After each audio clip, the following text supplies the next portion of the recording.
Hello guys, what's up? Kumusta ang lahat? Ah, bakit dyan sa Pilipinas, no? May pag magnakaw ang mga politician,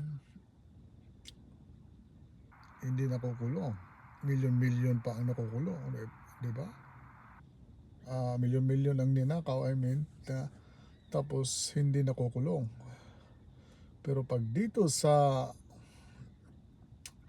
mga ordinaryong nagnakaw ng lotion, nagnakaw ng sardinas, or nagnakaw ng barya, nakukulong. What a big shame of that.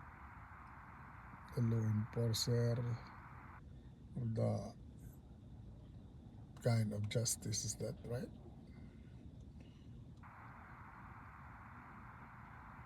Biro nyo, milyon-milyon ang pinag-uusapan. Bihira pa makukulong. Alam nyo, mga politician dyan sa Pilipinas, mostly, lahat yan. Halos lahat yan. Kurap yan dyan.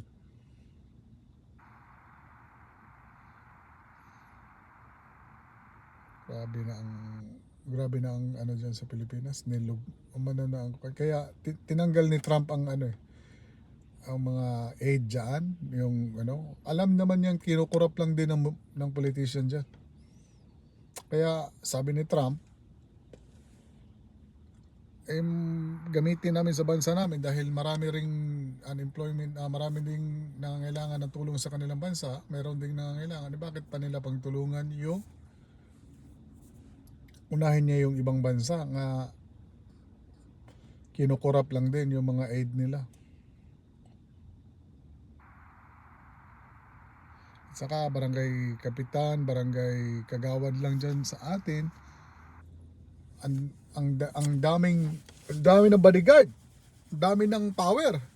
Dito hindi sila ganyan dito. Hindi mga abusado ang mga tao dito. Mga politician, hindi ganyan. Walang dito, hindi basta-basta mag-aano dito, walang special dito. Di ka sasantuhin ng government dito. Walang ang government dito pag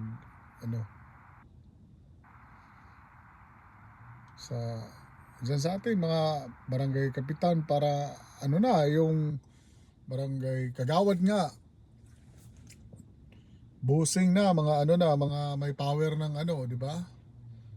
Kumbaga, how much more kumbaga mga abusive na ba?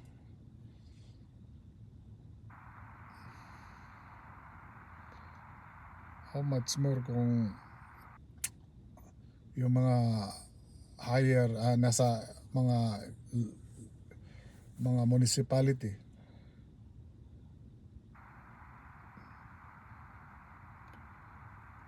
Kaya di biro yung dyan sa Pilipinas, kaya lubog na ang utang natin, di ba? So paano na lang yung mga dyan, yung nagdanakaw nga ng kaunti lang, yung mga bilyon-bilyon, yung mga politician dyan, wala, hindi pa nakukulong. So yan lang muna guys. Bakit kaya, di ba, na hindi sila basta-basta nakukulong? What a big shame of that. Kaya minsan na ka rin, dahil siyempre ka rin, yung taxpayer ka rin dyan, rin, OFW ka. Meron din akong property dyan. So grabe ang sa atin. Grabe ang kalakaran niya sa atin na ganyan. Imagine.